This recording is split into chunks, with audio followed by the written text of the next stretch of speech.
പഠിക്കണം. രാവിലെ എണീച്ച് മുറ്റമടിച്ച് വെള്ളം കോരി അമ്മമാരെയൊക്കെ സഹായിച്ച് കെട്ടുപ്രായം കഴിഞ്ഞിരിക്കുന്ന പെണ്ണാണ് നീ. അന്യ വീട്ടിലോട്ട് പോണം. നാട്ടുകാർ കണ്ടെന്ത് വിചാരിക്കും? ഈ മാലോകരോട് ഞാൻ എന്ത് പറയും? ഈ വീട്ടിൽ ആരാ വേലക്കാരി? ഞാനാ നീയാ? ഞാൻ ഈ തുണിയൊക്കെ നല്ലോണം കഴുകി നേരെ ഇടാൻ നോക്കും. വന്നിരിക്കല വെറുതെ അടുക്കളയിൽ ഇരുന്ന ഞാൻ ഒരു പടവലങ്ങി എടുത്ത് അതിന് പോലും നോവാതെ ചുരണ്ടിക്കൊണ്ടിരിക്കുകയായിരുന്നു. ഇവിടെ വന്ന് വേതാളം പറഞ്ഞ് പണി ഇരുന്ന് വാങ്ങിയേ. അല്ല, നീ കുറച്ചു മുന്നേ എന്തോ പറഞ്ഞില്ലേ? ഞാനൊന്നും പറഞ്ഞില്ല. അല്ല, എന്തോ പറഞ്ഞു.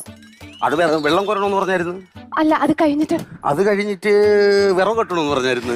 എടി, വെള്ളത്തിന്റെ വിറകിന്റെ നടുക്ക് എന്തോ പറഞ്ഞില്ലേ? കലം വെച്ച് ചോറ് വയ്ക്കണമെന്ന് പറഞ്ഞായിരുന്നു. അയ്യോ അല്ല, കല്യാണം എന്നോ പ്രായം എന്നോ എന്തൊക്കെ പറഞ്ഞില്ലേ? അത് കല്യാണപ്രായം കഴിഞ്ഞിരിക്കണെന്ന് പറഞ്ഞു. എന്നെ കണ്ട കല്യാണപ്രായം തോന്നുന്നു.